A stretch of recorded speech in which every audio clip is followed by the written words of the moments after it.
بسم اللہ الرحمن الرحیم۔ شروع اللہ کا نام لے کر جو بڑا مہربان نہایت رحم والا ہے۔ الف لام میم۔ اللہ جو معبود برحق ہے، اس کے سوا کوئی عبادت کے لائق نہیں، زندہ ہے، سب کو تھامنے والا۔ اس نے اے نبی تم پر سچی کتاب نازل کی جو پہلی آسمانی کتابوں کی تصدیق کرتی ہے، اور اسی نے تورات اور انجیل نازل کی تھی۔ یہ دو کتابیں اس نے پہلے نازل کی تھیں لوگوں کی ہدایت کے لیے، اور پھر قرآن جو حق اور باطل کو الگ الگ کر دینے والا ہے نازل کیا۔ جو لوگ اللہ کی آیتوں کا انکار کرتے ہیں ان کو سخت عذاب ہوگا، اور اللہ زبردست ہے، بدلہ لینے والا ہے۔ اللہ ایسا خبیر و بصیر ہے کہ کوئی چیز اس سے پوشیدہ نہیں، نہ زمین میں اور نہ آسمان میں۔ وہی تو ہے جو ماں کے پیٹ میں جیسی چاہتا ہے تمہاری صورتیں بناتا ہے، اس غالب حکمت والے کے سوا کوئی عبادت کے لائق نہیں۔ اے پیغمبر، وہی تو ہے جس نے تم پر یہ کتاب نازل کی جس کی بعض آیتیں محکم ہیں اور وہی اصل کتاب ہیں، اور بعض دوسری متشابہ ہیں۔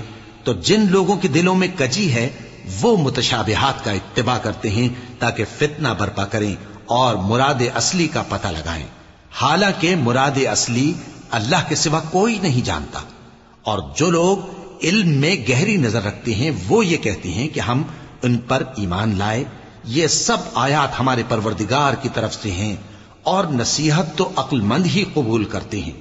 اے پروردگار، جب تو نے ہمیں ہدایت بخشی ہے تو اس کے بعد ہمارے دلوں میں کجی نہ پیدا کر دیجو، اور ہمیں اپنے ہاتھ سے رحمت عطا فرما، تو بڑا عطا فرمانے والا ہے۔ اے پروردگار، تو اس روز جس کے آنے میں کچھ بھی شک نہیں سب لوگوں کو اپنے حضور میں جمع کر لے گا، بے شک اللہ خلاف وعدہ نہیں کرتا۔ جو لوگ کافر ہوئے اس دن نہ تو ان کا مال ہی اللہ کے عذاب سے ان کو بچا سکے گا اور نہ ان کی اولاد ہی کچھ کام آئے گی، اور یہ لوگ آتش جہنم کا ایندھن ہوں گے۔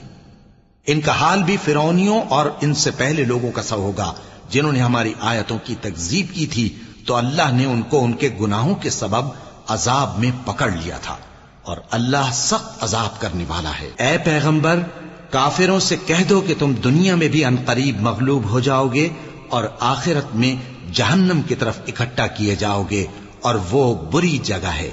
تمہارے لیے دو گروہوں میں جو جنگ بدر کے دن آپس میں بھڑ گئے قدرت الہی کی عظیم الشان نشانی تھی۔ ایک گروہ مسلمانوں کا تھا، وہ اللہ کی راہ میں لڑ رہا تھا، اور دوسرا گروہ کافروں کا تھا، وہ ان کو اپنی آنکھوں سے اپنے سے دگنا مشاہدہ کر رہا تھا۔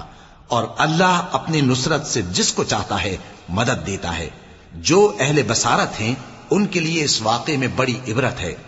لوگوں کو ان کی خواہشوں کی چیزیں یعنی عورتیں اور بیٹے اور سونے اور چاندی کے بڑے بڑے ڈھیر اور نشان لگے ہوئے گھوڑے اور مویشی اور کھیتی بڑی زینت دار معلوم ہوتی ہیں، مگر یہ سب دنیا ہی کی زندگی کے سامان ہیں، اور اللہ کے پاس بہت اچھا ٹھکانہ ہے۔ اے پیغمبر، ان سے کہو کہ بھلا میں تم کو ایسی چیز بتاؤں جو ان چیزوں سے کہیں اچھی ہو؟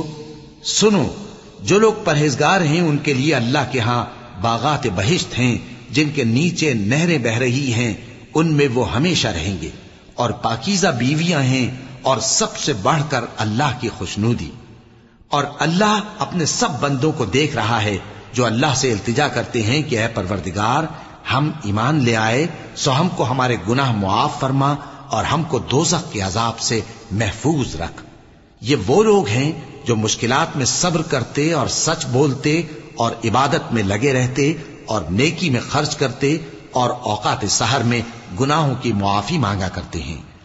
اللہ تو اس بات کی گواہی دیتا ہے کہ اس کے سوا کوئی معبود نہیں، اس حال میں کہ وہ انصاف کا حاکم ہے، اور فرشتے اور علم والے بھی گواہی دیتے ہیں کہ اس غالب حکمت والے کے سوا کوئی لائق عبادت نہیں۔ دین تو اللہ کے نزدیک اسلام ہی ہے، اور اہل کتاب نے جو اس دین سے اختلاف کیا تو علم حاصل ہونے کے بعد آپس کی ضد سے کیا، اور جو شخص اللہ کی آیتوں کو نہ مانے تو اللہ جلد حساب لینے والا ہے۔